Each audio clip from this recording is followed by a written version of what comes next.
ओमीसा classes में आप सभी का स्वागत है। इस समय बहुत सारे आर्टिकल पब्लिश हुए हैं जिसमें ये कहा गया है कि क्या व्लादिमीर पुतिन जो रसिया के प्रेसिडेंट हैं, रसिया के राष्ट्रपति हैं, वो क्या भारत में G20 के जो शिखर सम्मेलन होना है सितंबर में, तो क्या उसमें आएंगे या नहीं आएंगे।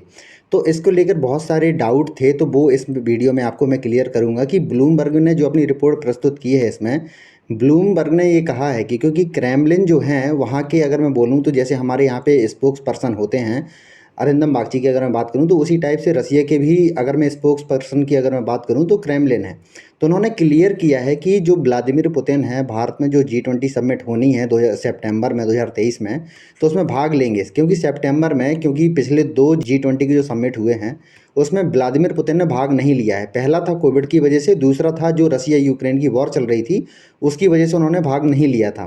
तो इसको लेके बहुत सारे आर्टिकल पब्लिश हुए हैं और लगातार, क्योंकि हमने ये देखा है कि जो पिछली बार जो इंडोनेशिया में G20 का समिट हुआ था उसमें रसिया के जो प्रेसिडेंट है सर्दी लेवरो जो थे वहाँ पे प्रस्तुत हुए थे।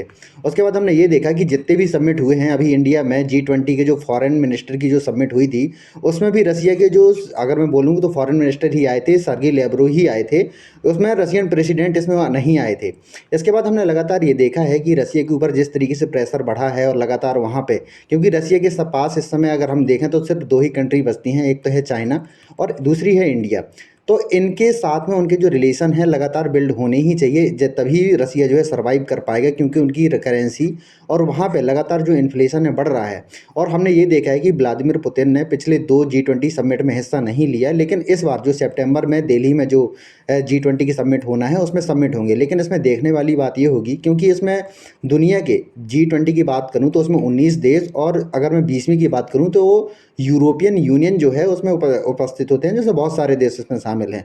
तो इसमें हमें ये देखना होगा कि जो वर्ल्ड लीडर्स आएंगे तो उसमें जो, अगर मैं बात करूँ रशियन प्रेसिडेंट की, क्या इसमें बात होगी। क्योंकि इसमें हम ये देखेंगे कि US प्रेसिडेंट जो बाइडेन भी इसमें आएंगे। तो इसमें हम ये देखेंगे कि किस तरीके से उनको ट्रीट किया जाता है। क्योंकि हमने जब पिछली बार G20 की समिट जब हमने देखा था तो उसमें हमने ये देखा कि रसिया को बहुत बुरा भला इसमें बोला गया था। क्योंकि उन्होंने ये बोला था कि रसिया ने जिस तरीके से यूक्रेन में वॉर की है, जिस तरीके से उन्होंने हमला किया है, लगातार वहाँ पे जो ज़मीन है कब्जाते चले जा रहे हैं।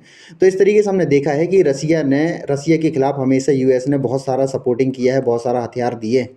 जिससे हमने ये देखा है कि जो यूक्रेन यूक्रेन के पास तो इतना पैसा था नहीं, तो यूक्रेन के पास बहुत सारे हथियार इन लोगों ने दिए हैं, यूरोपियन कंट्रीज़ ने दिए हैं। इसके बाद हमने UK ने देखा है, फ्रांस ने देखा है। इसके बाद हमने US समेत बहुत सारे ऐसे देश हैं, यहाँ तक कि हमने ये देखा है कि US ने $113 बिलियन का उन्होंने बजट इसलिए दिया है क्योंकि उनके पास जो सर्वाइव कर पाए यूक्रेन रसिया के सामने। तो इस तरीके से हम देखते हैं। और हमने ये भी देखा है कि रशियन प्रेसिडेंट लास्ट 2 जो समिट हुए हैं G20 के, उन्होंने हिस्सा नहीं लिया है। इस तरीके से हम बात करते हैं। अगर मैं पिछली बार की G20 समिट की अगर मैं बात करूँ तो उसमें हमारे देश के प्रधानमंत्री नरेंद्र मोदी बाली गए थे। इंडोनेशिया की जो, अब मैं बात करूं जो G20 के समिट होना था तो वहाँ पे उपस्थित हुए थे। जिसके बाद हमने ये देखा कि वहाँ पे इनका जो भव्य वेलकम किया गया था, क्योंकि हमने ये देखा कि इंडोनेशिया के बाद इंडिया को ही इसकी जो प्रेसिडेंसी है मिलनी थी, जिसमें भारत में 200 से ज़्यादा जो मीटिंग है भारत के अलग अलग शहरों में होनी है। इसके बाद हमने ये देखा, अगर मैं G20 की बात करूँ तो देखिए G20 में 20 देश इसमें शामिल हैं, जिसमें Argentina, Australia, Brazil, Canada, China, France, Germany, India, Indonesia, Italy, Japan, Republic of Korea, ये साउथ कोरिया की बात कर रहे हैं। इसके बाद हमने ये देखा कि मैक्सिको, रसिया, इसके बाद सऊदी अरबिया, और मैं अफ्रीका की बात करूँ टर्की, UK, US, और इसके बाद यूरोपियन कंट्रीज़ की मैं बात करूँ, यूरोपियन यूनियन में 27 देश हैं, ये भी उसमें उपस्थित हैं। इस तरीके से हम देख सकते हैं। इसके बाद हमने ये देखा है कि जो 2000 अगर मैं 22 की बात करूँ, जो 14 नवंबर से 16 नवंबर के बीच में बाली में आयोजित किया गया था, ये 17वें नंबर का G20 सम्मेलन था। लेकिन जो 18वें नंबर का G20 समिट है वो इंडिया में होने वाला है, भारत के अलग अलग शहरों में होंगे। इसके साथ हमने ये देखा है कि जम्मू कश्मीर में भी इसकी बहुत सारी मीटिंग होनी है। जिसके बाद हमने ये देखा कि पाकिस्तान ने इसमें ऑब्जेक्शन खड़े करे हैं कि आप यहाँ पे, क्योंकि यहाँ पे एक ऐसी विवादित जगह है, आप इसमें सबमिट मत करवाइए। तो इस तरीके से बात आ रही हैं। और इसमें जो क्या होता है कि जो 17वां G20 सम्मेलन हुआ था उसमें जो प्रमुख बातों में जो चर्चा हुई है उसमें हमने ये देखा है कि जो इसमें बात की गई है वैश्विक विकास को पुनर्जीवित करना, खाद्य और सौर ऊर्जा को विकास करना, पर्यावरण, स्वास्थ्य और डिजिटल परिवर्तन। स्वास्थ्य इसलिए क्योंकि जब से कोरोना आया है तो दुनिया भर में एक अजीब सी माहौल बना है कि हमेशा हमने ये देखा कि जो ऐसे देश जिनकी पर कैपिटा इनकम बहुत कम है, तो वो अपने यहाँ पे वैक्सीन भी नहीं करवा पा रहे हैं। तो इस तरीके से हम देख सकते हैं। इसके बाद हमने ये देखा है कि जैसे ही बाली में आयोजित हुई थी ये G20 समिट, उसमें दुनिया के जो वर्ल्ड लीडर्स है उसमें उपस्थित हुए थे, चाहे वो यूएस प्रेसिडेंट हों जो बाइडेन या ऋषि सुनाक समेत सभी वर्ल्ड लीडर्स उसमें उपस्थित हुए थे। इसके बाद हमने ये देखा कि इंडिया को इसकी जो प्रेसिडेंसी है उसको सौंपी गई है।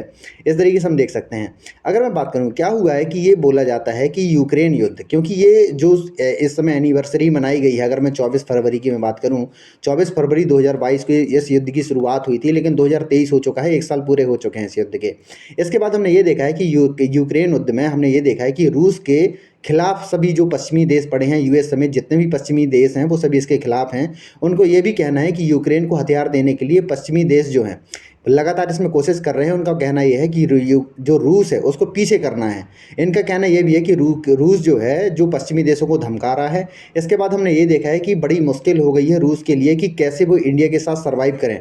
और इंडिया के पास भी बहुत बड़ी चुनौती ये है कि रसिया के साथ अगर जाते हैं तो पश्चिमी देश छूटते हैं, अगर पश्चिमी देशों के साथ में जाते हैं तो जो हमारे बहुत महंगा क्रूड ऑयल मिल रहा है, जो रसिया सस्ते दाम में देता है हमें, उससे हमें बहुत ज़्यादा दिक्कत होगी। तो इस तरीके से हम देखते हैं। इसके बाद हमने ये देखा था कि अभी जो फॉरेन मिनिस्टर की जो समिट हुई थी हमारे अहमदाबाद में, इसके बाद हमने ये देखा है कि जो अगर मैं बोलूँ तो रशियन फॉरेन मिनिस्टर आए थे सर्गी लैवरोव की, अगर मैं बात करूँ। इसके बाद हमने ये देखा है कि जो यूएस के जो सेक्रेटरी थे, अगर मैं एंथनी ब्लिंकन की अगर बात करूँ, वो भी इसमें उपस्थित हुए थे, लेकिन उन दोनों मिनिस्टर्स के बीच में कोई भी इसमें बात नहीं हुई है। इस तरीके से हम देखते हैं। इसके बाद हमने ये देखा है कि रसिया के ऊपर बहुत सारे सैंक्शन लगाए गए हैं जब से यूक्रेन युद्ध हुआ है। उसके बाद हमने ये देखा है कि जो प्राइस कैप है, $60 का प्राइस कैप लगाया गया है कि कोई भी देश $60 के ऊपर जो क्रूड ऑयल है परचेज़ नहीं करेगा। लेकिन इंडिया जो है लगातार इसकी परचेजिंग कर रहा है, जिससे हमारे क्रूड ऑयल के जो दाम है हमारे यहाँ पे स्थिर हैं, क्योंकि दुनिया के मार्केट में लगातार जो क्रूड ऑयल के जो प्राइस हैं लगातार बढ़ते जा रहे हैं, जिससे दुनिया में जो इन्फ्लेशन है लगातार बढ़ती जा रही है। इस तरीके से हम देख सकते हैं। और इसके बाद हमने ये देखा है, क्योंकि 24 फरवरी 2022 में जैसे ही हमने ये देखा था कि रसिया ने यूक्रेन पर आक्रमण किया था, इसके बाद हमने ये देखा कि कीव से जो उनकी यूक्रेन की राजधानी है, इसमें भी उन्होंने काफ़ी इसमें जो हिस्सा है वो कब्जा कर लिया था। लेकिन जैसे ही यूक्रेनियन फोर्सेस को हथियार मिले हैं यूएस और वेस्टर्न कंट्रीज़ के द्वारा, उसके बाद उन्होंने ये देखा कि जो रशियन फोर्सेस को उन्होंने पीछे करना शुरू कर दिया था। इसके बाद हमने ये देखा कि जो ये वाली जगह है वो इस समय रसिया के पास है, लेकिन जो यूक्रेनियन फोर्सेस की अगर मैं बात करूँ तो वो भी एकदम सीमा में हैं और लगातार उनके पीछे जो पैसा है, जो गोला बारूद है, वो वेस्टर्न कंट्रीज़ के द्वारा मिल रहा है, जिससे वो इनको बराबर का मुंह तोड़ जवाब दे रहे हैं। इस तरीके से हम देख पा रहे हैं। अगर मैं बात करूं, देखिए ये जो देश हैं, अगर मैं वेस्टर्न कंट्रीज़ की जब मैं बात करता हूँ तो इसमें पूरा जो यूरोप इसमें शामिल होता है, और जो ये पूरा जो क्षेत्र है ये भी इसमें शामिल होता है। लेकिन जो अफ्रीका है इनकी कोई इसमें शामिल नहीं होता है।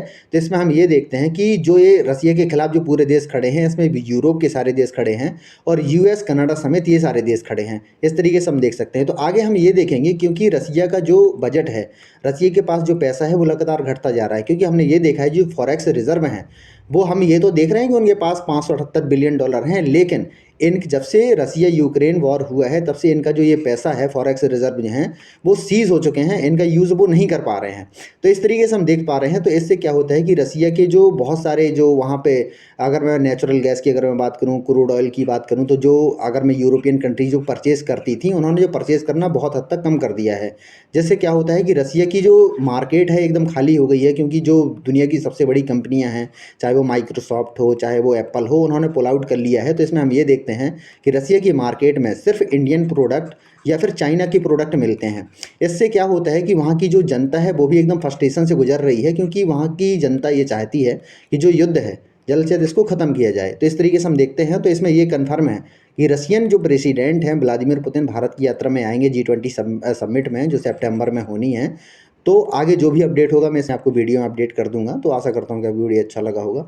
अगर आपको वीडियो अच्छा लगा हो तो प्लीज़ इसको लाइक कीजिए, सब्सक्राइब कीजिए और शेयर कीजिए। धन्यवाद।